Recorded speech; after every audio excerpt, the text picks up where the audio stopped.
Rugby is one of England's most popular sports and is played by people of all ages, shapes and sizes, male and female. This animation teaches you about the main laws of rugby so you can have more fun watching or playing this great game. You play rugby in a jersey, shorts and boots with studs, and you wear a mouth guard to protect your teeth. The ball is an oval shape and looks a bit like an egg.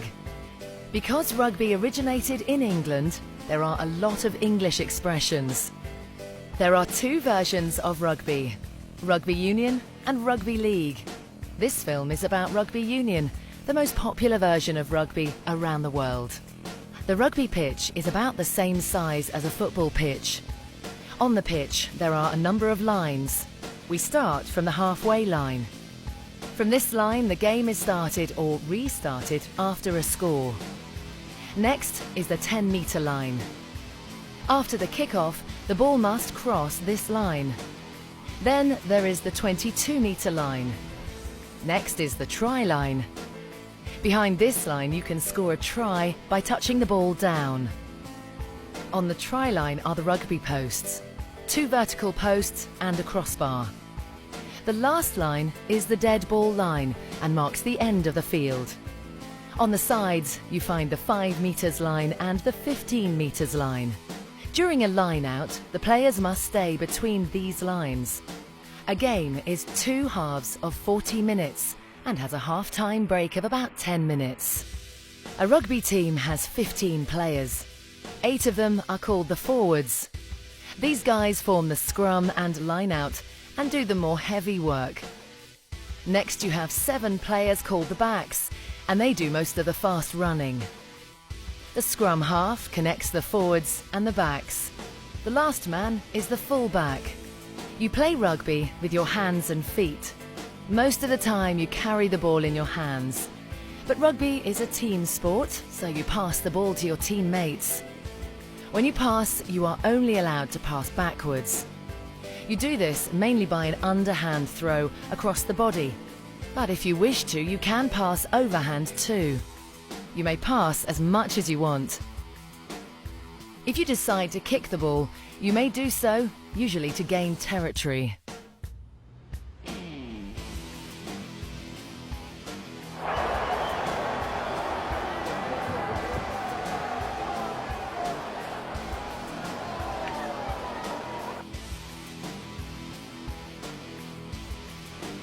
There are several ways to score points. The most important way is to score a try. You score a try when you place the ball on the ground, on or behind the try line of your opposition. The result is 5 points. Because you scored a try, your team may also attempt to kick the ball from the ground, but it must carry between the posts and above the crossbar. This is called a conversion and awards your team an extra 2 points, so together you score 7 points. Should the referee award you a penalty kick, your team can choose to restart the game, kick for a line out or kick the ball between the posts. If you kick between the posts and score, you get 3 points. You can also get points at any time during the game by scoring a drop goal, when you intentionally drop the ball in front of you and kick it immediately after it hits the ground. As with a conversion and penalty, it must travel between the posts. This also wins your team 3 points.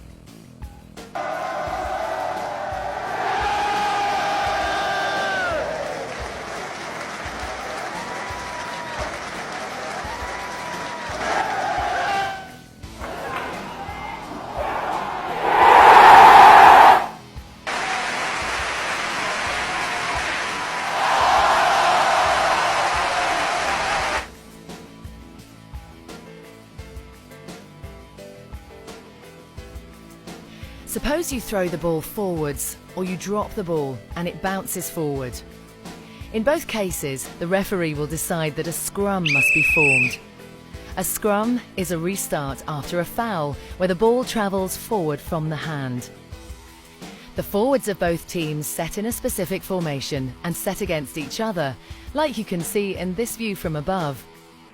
Next, the scrum half will roll the ball straight into the middle of the scrum, and both teams are allowed to contest for the ball by pushing and using their feet after the ball has entered the scrum to move the ball backwards.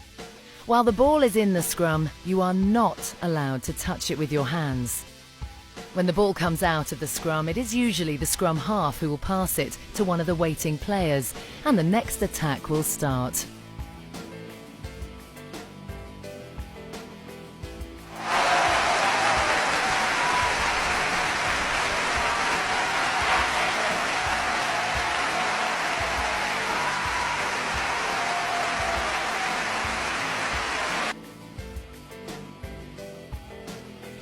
If the ball leaves the field of play because it's kicked out, or because a player with the ball is tackled and falls across the touchline, or the foot of a player who is holding the ball touches the touchline, the game will be restarted with a line-out.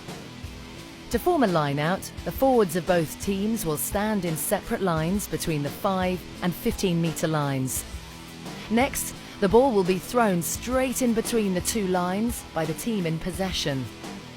The player who can jump the highest, and he may be lifted by his teammates, may catch the ball or tap it to his scrum half. With this ball possession, they can start to attack again.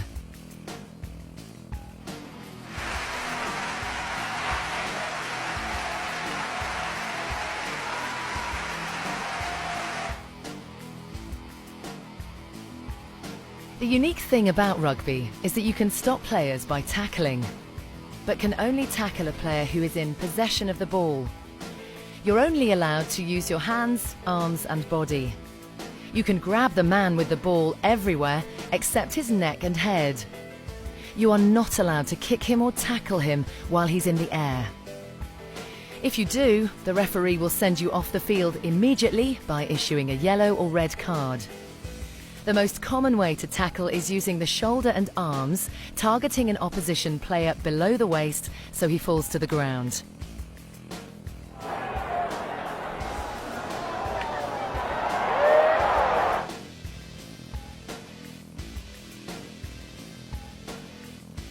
During the game, you will often see two situations, a ruck and maul. But what are these? Suppose a player carrying the ball makes contact with a player who wants to tackle him. But instead of falling on the ground, they keep standing up. Immediately, teammates of both teams will join this formation to compete for the ball, which will be somewhere in the middle. This formation is called a maul. The man with the ball will try to turn his back to his opponents and make the ball available for his teammates. If a maul takes too long, the referee will award a scrum in favour of the team moving forward.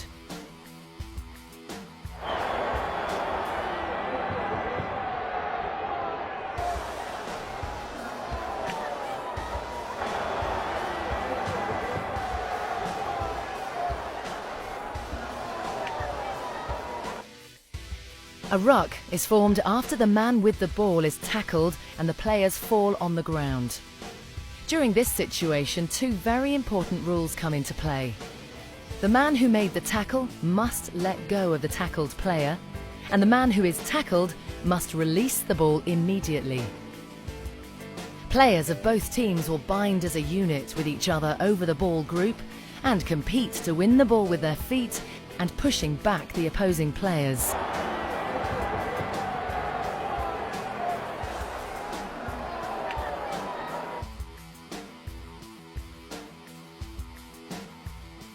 There are several ways to be offside. One of the most common ways is during a maul, when players are competing to get possession of the ball or to stop them all being driven towards the try line. The offside line starts at the heel of the foot of the last person in the maul and runs across the field from touchline to touchline. No one can enter the maul unless they do so from behind that player's foot. Though rugby is a physical and sometimes tough sport, a rugby player always respects his opponent and the referee. Whatever the referee decides, you will never contest their decision or risk being penalised. After every game, you pay your respects to your opponents and the referee by applauding them when they leave the field. Respect and sportsmanship are two of the most important values of rugby union. Hopefully, with this explanation, you will enjoy watching rugby even more. But if you are a boy or a girl and want to play rugby yourself, go to englandrugby.com and find a rugby club near you.